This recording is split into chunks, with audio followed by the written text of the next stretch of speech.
Hello guys, இன்னைக்கு can bye and girl friendship survey episode 6 தான் பார்க்க போகிறோம். ஸோ வீடியோக்குள்ளே போகிறதுக்கு முன்னாடி மறக்காமல் ஒரே ஒரு லைக்கை போட்டுருங்க. அதே மாதிரி இது வரைக்கும் நீங்கள் நம்ம சேனலுக்கு சப்ஸ்கிரைப் பண்ணலையா, சப்ஸ்கிரைப் பண்ணிக்கோங்க. சரி வாங்க, நம்ம டைம் மிஸ் பண்ணாமல் எப்பிக்குள்ளே போகலாம். எப்பிக்கோட ஸ்டார்டிங்லேயே அங்கே எனோச்சி விடாமல் நம்ம ஹீரோக்கு டெக்ஸ்ட் மேலே டெக்ஸ்ட்டாக அனுப்புகிறா. இட்டு ஒன்றா இருக்கணும் அப்படின்னு சொன்னோன்னே அங்கே வந்து நான் என்னென்ன பொருளை கொண்டு வரணும், ஆமாம் நீ இன்னும் சீரியஸாக இருக்கியா, உங்கள் அம்மாவோட பர்மிஷன்லாம் இருக்கா ஃபர்ஸ்ட்டு? அதெல்லாம் இருக்குது. எங்கள் அம்மா வந்து என்ன சொன்னாங்கன்னு தெரியுமா, நீ வந்து ரொம்ப நல்ல பையனா, அதனால அது ஓகே தானா. இந்த ஹிமாரியும் கத்துறா, சென்சே இங்க பாருங்க, அவன் பார்த்தா நடுவுல டெக்ஸ்ட் பண்ண இருக்கான் எனோச்சிக்கு. ஆமா, யாரு சொன்னா இந்த மாதிரி நான் டெக்ஸ்ட் தான் பண்ண இருக்கேன்னு? அட என்ன நீ போய் சொல்ல இருக்க, இப்பதான் அவன் எனக்கும் டெக்ஸ்ட் பண்ண தூங்குற விஷயத்த பத்தி. இப்ப என்ன உண்மையிலேயே இந்த அளவுக்கு எக்ஸைட்டடா இருக்கா? ஹிமாரியா ஒரு விஷயத்த சொல்றா, என்னன்னா அவங்களோட பிளேஸ்ல இன்னைக்கு வந்து படிக்க முடியாதான், ஏன்னா நான் என்னோட பிரதர் கிட்ட அந்த விஷயத்த பத்தி சொன்னேன், எனோச்சி வந்து வரான்னு. அதை கேட்டோடனே அவன் ரொம்ப கடுப்பானா, ஏன்னா எனோச்சி ஃபேமிலியில இருக்க டிஎன்ஏ இவங்களோட ஃபேமிலி ப்ராப்பர்ட்டியை தொடவே கூடாதான், அதனாலேயே அவன் முடியாதுன்னு சொல்லிட்டான். உள்ள கடுப்பா என்ன எனோச்சி சிஸ்டர் மேல. ஆமா ஆமா ஆமா, ஒரு சைடு ஃபேமிலி ரெஸ்டாரண்ட்ல போய் படிக்கலாம்னு யோசிக்கிறாங்க, ஆனா டீச்சர் யாராச்சும் பார்த்துட்டா பிரச்சனை ஆயிடும். ஹிமாரி வேற வேணும்ட்டே எனோச்சியை பத்தி கேட்கறான். ஆமா, எனோச்சியை பத்தி பேசினாலே ஏன் உன்னோட முகம் ஒரு மாதிரி பிரைட் ஆயிடுது? இல்ல அப்படியெல்லாம் இல்ல, நீ வந்து ஏன் இப்படி எல்லாம் சொல்ல இருக்க? அப்பா நேத்து நைட்டு மாதிரி இன்னைக்கும் ரிப்பீட் பண்ணணும்னு எனக்கு ரொம்ப ஆசையா இருக்கும். இந்த விஷயத்த கேட்டோன்னே அவன் கடுப்பாய் கத்த ஆரம்பிப்பானா. அங்க டீச்சரை கத்த ஆரம்பிச்சிட்டாரு, ஹேய்யோ உனக்கு வந்து எக்ஸாம் வேற வச்சிருக்கேன் ரீடேக் பண்ணோன்னு, என்னன்னா போனை கிளாஸ் டைம்ல யூஸ் பண்ணிருக்கேன். இதுக்கப்புறம் போகும்போதே ஒரு 2 பொண்ணுங்க அவன் ப்ரொஃபைலை பார்த்து அங்க வந்து கேக்குறாங்க, ஆமா இது வந்து நீ தானே, நல்ல ஆக்சசரியா உருவாக்க முடியுமா பத்திலாம் ஹிமாரி சொல்லிருப்பா. அதே மாதிரிதான் விஷயமும் ஏற்பட்டா. அங்க நம்மளால சொல்றான், நான் வந்து கொஞ்சம் பிஸி, இந்த மாதிரி போற ரீடேக் எக்ஸாம் இருக்கு. இது நான் என்ன யோசிச்சேன்னா, நீ வந்து ரொம்ப ஸ்மார்ட்னு யோசிச்சேன்ப்பா. அதுக்குள்ள மாஷியமா வந்து காப்பாத்துறான். இந்த சைடு எனோச்சிக்கு என்ன பொருளை கொண்டு வரணும்னே தெரியல. அங்க இத பத்தி தான் ஹிமாரியும் யோசிக்கிறா. அட இவன் நேத்து விஷயத்த அதுக்குள்ள மறந்துட்டாளா, ஒன்னா தூங்கணும் அதெல்லாம் சொன்னதுக்கு இவ ஒரு மாதிரி கடுப்பானா. இப்ப அதுக்குள்ள நார்மல் ஆயிட்டா. எனோச்சி இந்த மாதிரி என்னோட வீட்டுல ஸ்டடி பண்ண முடியாதுப்பா. சரி ஓகே தான். சைடு மாஷிமாக்கு விஷயம் தெரிய வர, மாஷிமா அங்க பயங்கரமா இது ஆகுறான். போனா நீ உன்னோட கிரஷ் எல்லாருமே நைட்டு ஒன்னா தூங்க போறீங்களா? நாங்க ஒன்னும் ஒன்னா தூங்க போதில்ல, அது வந்து ஒன்னா படிக்க போறோம். ஒரு சைடு நம்ம ஹீரோ என்ன யோசிச்சிருப்பானா, இவன் தான் நம்ம எனோச்சிய சீனி விடுறான் அப்படின்னு யோசிச்சான். ஆனா அது ஒன்றும் இல்லையா, நான் ஏதோ ஒண்ணுப்பா, நீ வந்து ஒரு லவ் பண்ற பொண்ணு கூட தூங்க போற, அதே மாதிரி இன்னொரு பொண்ணு அவ உன்னை லவ் பண்றா, அவ கூடயே நீ தூங்க போற. இது வந்து ஒரு த்ரில்லிங்கான எக்ஸ்பீரியன்ஸா உனக்கு இருக்க போகுது. நான் கூட ஒரு 5 டைமரா இருந்திருக்கேன், இந்த மாதிரி எக்ஸ்பீரியன்ஸ் எனக்கு வந்து கிடைச்சதில்ல. மாஷிமா எதுக்குடா இதெல்லாம் சொல்ல இருக்க, சொல்யூஷன் எந்த ஏதாச்சும் சொல்றான். இது ஒண்ணுப்பா, நான் வந்து உன்னை பார்த்தேன் சயின்ஸ் ரூம்ல, அன்னைக்கு நீ பயங்கரமா ரொமான்ஸ் மாதிரி கூட பண்ண போல, இதெல்லாம் உனக்கு எப்படி தெரியும்? அதுவா, நீ வந்து எதை பண்ணாலும் டோரை வந்து க்ளோஸ் பண்ணிட்டு எப்பயுமே பண்ணணும். ஐயோ எனோச்சி வேற பார்த்துருப்பாளா, அங்க இதனாலேயே அதை பத்தியே யோசனை இருக்கான். இப்போ அவன் கிட்ட ஹெல்ப் கேட்கறது சுத்த வேஸ்ட், அவன் வந்து வேலைக்கு ஆக மாட்டான். போற வழியிலே ஹிமாரியோ சொல்றான், ஏய் யூ நம்ம வந்து இன்னைக்கு ஸ்டடி பண்ற விஷயம் அது வந்து என்னோட வீட்டுல பண்ண முடியாது, அதனால உன்னோட வீட்டுல நம்ம பண்ணலாம். என்னது வாய்ப்பே இல்லை, என்னோட வீடா, அதுவும் நீங்க 2 பேரும் தூங்கணுமா? இல்ல இல்ல என்னால அதை பண்ண முடியாது, அதுவும் முக்கியமா எனோச்சிய வர வைக்கணுமா, அதுக்கும் மேல நீயுமா, அது தப்பாயிடும். ஏய் என்னப்பா இந்த மாதிரி நான் வேற அவகிட்ட சொல்லிட்டேன், எனோச்சிக்கு ரொம்ப ஆர்வமா இருக்கு ஒன்னா படிக்கணும் ஒன்னா இருக்கணும்னு, அதனால ஏதோ ஒரு ஆர்வத்துல உன்னோட இடத்த சொல்லிட்டேனா, அதனால ஒத்துக்கப்பா, நானும் தான் அந்த இடத்துக்கு வர போறேன். இது கேட்டோடனே அவளோட அழகுல இவன் மயங்கி போறான். ஒரு 2 பொண்ணுங்க வந்து நம்ம ஹிமாரிய கூப்பிடுறாங்க, இன்னைக்கு ஸ்டூடெண்ட் கவுன்சிலுக்கான மீட்டிங் இருக்கு ஹிமாரி. வரேன். அப்போனா ஆமா இந்த மாதிரி நீங்க 2 பேரும் ஃபர்ஸ்ட் என்ஜாய் பண்ணுங்க, அதுக்கப்புறம் நான் வரேன். இதனால நம்ம ஹீரோக்கு என்ன பண்ணும் தெரியல. வீட்டுக்கு போய் பாக்குறானா அந்த இடமே அலங்கோலமா இருக்கு. இதனால டப்பு டப்புன்னு அந்த இடத்த கிளீன் பண்றான். முக்கியமா இந்த இடத்துல என்னோட சிஸ்டர் வந்து எனோச்சியை பார்க்க கூடாது. கொஞ்ச நேரம் ஆகுது, எனோச்சி தான் அங்க வந்திருக்கா. எனோச்சியை பார்த்து அவன் ரொம்ப ஷாக் ஆகுறான். எனோச்சி சாதாரணமான அவுட்ஃபிட்லயே ரொம்ப கியூட்டா இருக்கா. இதே மாதிரி அவங்க வராங்க, அந்த ரூம் வந்து ரொம்ப கிளீனா இருக்கா. அங்க வந்து அவ ஃபிளவரை பத்தி கேட்கறான். ஃபிளவர்லாம் நீ எதுவும் உள்ள வைக்கலையா? அதை அவன் தனியா வச்சிருக்கான், அது ரொம்ப அழகா இருக்கு. இதுல ஒரு ஃபிளவரை கொண்டு வந்து அப்படியே நடுவுல வச்சிடறான், ஏன்னா இதனால அவங்களுக்கு ரிலாக்ஸிங்கா ஃபீல் ஆகுமா. அங்க எனோச்சியும் அவளை பத்தி சொல்றான். நம்ம எனோச்சி அவ வந்து செகண்ட் பிளேஸ் தான் எல்லாத்துலயும் எடுத்திருக்கலாம் படிப்புல. ஆனா இதை கேட்டோடனே அவ ரொம்ப ஆச்சரியமா வரான், ஏன்னா இதெல்லாம் நம்ம ஹீரோ எதிர்பார்க்கல.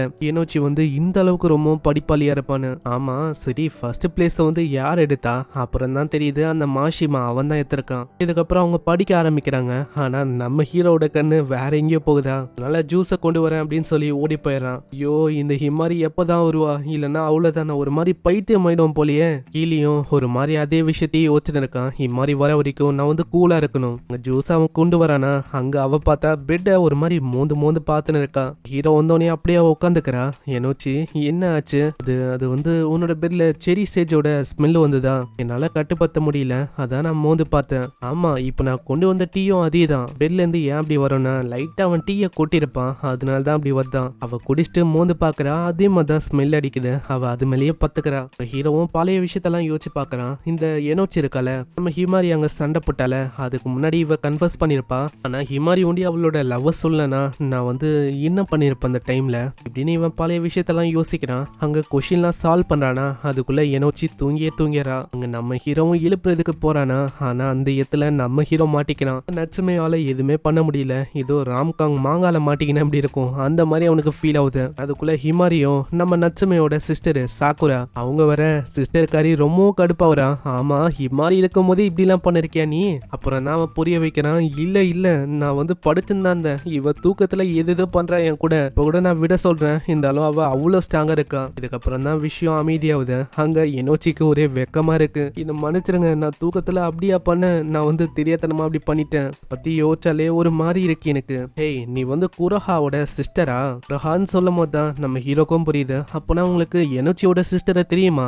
ஆமா, இந்த நியூ இயர் அப்போ நாங்க 3 பேரும் ஒன்னா தான் இருப்போம். இந்த குரோஹா நம்ம ஹிமாரியோட அண்ணனும். கேட்டு அவ ரொம்ப ஆச்சரியமாவரா. என்னது எங்க அண்ணனுமா? நான் என்ன யோசிச்சேன்னா அவங்க வந்து சண்டை போடுவாங்க அப்படின்னு தான் யோசிச்சேன். இல்ல, இது சீக்கிரட்டா அவன் வச்சிருக்கான்னு நினைக்கிறேன். ஏன்னா அவளைக்கும் உன்னோட வீக்னஸா காட்டக்கூடாதுல. அப்புறம் தான் அவன் எனோச்சி கிட்ட கேட்கறான். ஆமா, உன்னை பார்க்கும் போதே தெரியுது எனக்கு என்ன என்னோட பிரதர் மேல க்ரஷ் இருக்கோ. கேட்டோடனே அவங்க 2 பேரோட ரியாக்ஷனும் மாதா. இதை புரிஞ்சுக்கிட்டு அவங்க போயிடறாங்க. போனதுக்கப்புறம் நம்ம ஹீரோ மன்னிப்பு கேட்கறான். சாரி அவங்க வந்து அப்படி சொன்னதுக்கு. பரவாயில்ல இருக்கட்டும், என்னோட அக்காவை கம்பேர் பண்ண இவங்க எவ்வளோ பரவாயில்ல. நியூ இயர் அப்போ யாருக்கும் அவங்க டெக்ஸ்டும் பண்ணல, வரவும் இல்லை. அங்க ஹிமாரிக்கு என்ன டவுட்னா அவங்க வந்து போயிட்டாங்க. இப்போவும் இவங்க நார்மலா பேசின்னு இருக்காங்க. எவ்வளவு விஷயம் ஏற்பட்டோம். அது ஏன்னா உன் கூட சண்டை ஏற்படுறதுக்கு முன்னாடி அவ என் கூட கன்ஃபர்ஸ் பண்ணா. அப்புறம் அந்த டோக்கியோக்கு போற மேட்ரு அது உனக்கு புரியலையா? அந்த டைம்ல நான் முடியாதுன்னு சொல்லிட்டேன். அது ஒண்டி இல்லப்பா, இந்த மாதிரி இப்போ ஒரு 2-3 வாட்டி கிட்ட அவ கன்ஃபர்ஸ் பண்ணா. இதை சேர்த்தா 4 வாட்டி ஆச்சு. நான் எல்லா டைமும் ரிஜெக்ட் தான் பண்ணேன். இப்போ கூட அவ என் கூட நார்மலா தான் பேசுறா. அதே மாதிரி எனக்கு குக்கீஸையும் செஞ்சு தரா. இதை கேட்டு ஹிமாரி ரொம்பவும் கடுப்பாகிறா. நீ வந்து என்ன குக்கீஸுக்காக ஏமாந்து போறியா? இதெல்லாம் ஒன்றும் சரியில்லை. அதே மாதிரி எனோச்சி தான் உன்னோட ஃபர்ஸ்ட் கிரஷ் வேற அப்படின்னு சொல்ல, அதை கேட்டவ இன்னமும் ஷாக் ஆகுறா. என்னது அப்படியா? அடுத்த வாட்டி நான் இதையும் பயன்படுத்திக்கிறேன் ஒரு வாய்ப்பா. ரொம்ப ஆப்டிமிஸ்டிக்கா போயின்னு இருக்கு. அதெல்லாம் ஒன்றும் இல்லை, வந்து பிரிட்டியா இருக்கு, அதுக்குன்னு என்னால ஒத்துக்க முடியாது. அப்புறம் தான் நம்ம எனோச்சி விஷயங்களையே சொல்ல ஆரம்பிக்கிறா. என்னன்னா இவங்க 2 பேரும் டோக்கியோக்கு போறாங்கன்னு சொன்னோன்னே நம்ம எனோச்சி ரொம்ப கடுப்பானா. முக்கியமா நம்ம ஹிமாரி தான். ஏன்னா ஹிமாரியால் தான் இப்போ அவனும் டோக்கியோக்கு போற மாதிரி ஆச்சு. ஃப்ரெண்ட்ஷிப்பையே வெட்ட மாதிரி போனா. அதுக்கப்புறம் அந்த மாஷிமா அந்த பையன் வந்து சொல்லிருப்பான், நீ வந்து அப்படியெல்லாம் பண்ணக்கூடாது. ஹிமாரிக்கு 2 வருஷம் ஆச்சு. அதுக்கப்புறம் தான் யூக்கு அவன் நம்பர் 1 ஃப்ரெண்டா மாறினா. அதே மாதிரி நான் வந்து 7 வருஷமா எதுவுமே பண்ணல. அதனால நான் வந்து புரிஞ்சுக்கினேன், இந்த வாட்டி நான் ஹார்ட் ஒர்க் பண்ணணும். நம்பர் 1 உங்க 2 பேருக்கும் மாறணும். நட்சுமைக்கு நம்பர் 1 மாறணும். உனக்கு நம்பர் 1 பெஸ்ட் ஃப்ரெண்டா நான் மாறணும். இதை கேட்டோன்னே நம்ம ஹீரோக்கு புரியுது, இவ 2 பேரையும் இழக்க விரும்பல, நடுவுல இருக்கணும்னு பாக்குறான். அதே மாதிரி நம்ம ஹிமாரி ஒரு மாடலா இருக்கா. அவளும் ரொம்ப ஹார்ட் ஒர்க் பண்றா. பிஹைண்ட் த சீன்ல நானும் ஏதாச்சும் உங்களுக்கு ஹெல்ப் பண்ணணும்னு பாக்குறேன். நானும் ஒரு ஹார்ட் ஒர்க் பண்ணணும். நான் என்னால முடிஞ்ச விஷயத்த பண்றேன்னு அவ சொல்ல, அவங்க 2 பேருக்கும் பூச்சி போகுது. அவங்க 2 பேரும் ஒத்துக்கிறாங்க. இதுக்கப்புறம் இந்த விஷயங்களை அங்க போகும்போது பிரதர்காரனுக்கு அவ சொல்றா. அங்க பிரதரும் கேக்குறான், அம்மா நீ எனோச்சியே எதுக்கு அங்க வர வச்ச? என்னால என்ன பண்ண முடியும்? என்னோட மூஞ்சிக்கு நேரா அவ என்ன ஃப்ரெண்டுன்னு சொல்றான். என்னால அங்க எதுவுமே பண்ணவும் முடியல. இதுக்கும் மேல நல்லா யோசிச்சு பார்த்தா நான் தான் அவளுக்கு ரொம்ப பயங்கரமான விஷயம்லாம் பண்ணியிருக்கேன். அப்படி இருந்தோம் எனக்கு பிஹைண்ட் த சீன்ல இருந்து ஹெல்ப் பண்றேன்னு சொல்றான். அங்க இதுக்கப்புறம் தான் அவரு சொல்றாரு, நீ வந்து ஃபர்ஸ்ட் அவனோட ஃபீலிங்ஸை புரிஞ்சுக்கணும். அதுக்கப்புறம் ஃப்ரெண்டாவும் நீ வந்து அவனுக்கு சப்போர்ட் பண்ணணும். எனக்கும் அவனை நம்ம ஃபேமிலியில அடாப்ட் பண்ணிக்கணும்லாம் ஆசை இருக்கு. அப்படியும் பண்ணலாம். நீ தான் அவனுக்கு ஒரு நல்ல பார்ட்னரா இந்த சப்போர்ட் பண்ண பாரு. ஹிமாரியும் கேக்குறான், ஆமா இந்த மாதிரி எப்படி அவனை எனக்கு அடைய வைக்கிறது? அதுக்கு நான் என்ன பண்ணும்? அதுக்கு நீ ஃபர்ஸ்ட் பொய்ய சொல்லக்கூடாது. ஏன்னா நீ ஒரு முறையும் பொய்ய சொல்லி தப்பிக்கலான்னு பாக்குற. புரியுது, இந்த மாதிரி நான் பொய்ய சொல்ல. இந்த மாதிரி நான் கேள்விப்பட்டேன் நீங்க எனோச்சியோட சிஸ்டர் கூடலாம் வெளியில போனீங்களாமே. சாக்குரா என்ன உங்களுக்கு சொல்லிட்டாளா? அவ இப்படிதான். சரி ஏதோ ஒன்று வா என் கூட, நான் உனக்கு ட்ரீட்டை கொடுக்குறேன். இன்னைக்கு என் மேலதான் தப்பு இருக்கு. என்னால எனோச்சிய நம்மளோட வீட்டுக்கு வர வைக்க முடியல, இல்லனா நீங்க ஒன்னா பச்சிருப்பீங்க. சரிண்ணா, இந்த மாதிரி எனக்கு ஐஸ்கிரீம் கேக்கு இதெல்லாம் வேணும். அதே மாதிரி நான் பொய் சொல்ல மாட்டேன்னு ஒரு விஷயத்த சொன்னல, அதுவே நம்ம ஒரு பொய்யா எடுத்துக்கலாமா? இதை கேட்டோன்னே அவரு ரொம்ப கடுப்பா வராரு. ஏய் உனக்கு ஏன் புரிய மாது, நீ நான் பைத்தியமா? நான் சொன்ன விஷயத்தையே பொய்ன்னு சொல்றேன். அட அண்ணா தயவு செஞ்சு விடுங்க, இதுக்கப்புறமும் நான் அப்படி பண்ண மாட்டேன். இதுக்கப்புறம் நம்ம ஹீரோவை காட்டுறாங்க.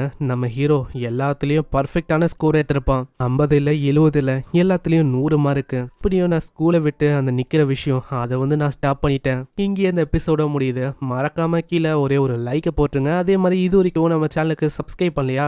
சப்ஸ்கிரைப் பண்ணிக்கோங்க. இந்த எபிசோட் எப்படின்னு கீழே கமெண்ட் பண்ணி சொல்லுங்க. நான் உங்களை நெக்ஸ்ட் எபிசோட்ல சந்திக்கிறேன். தேங்க்யூ ஃபார் வாட்சிங். சைனரா.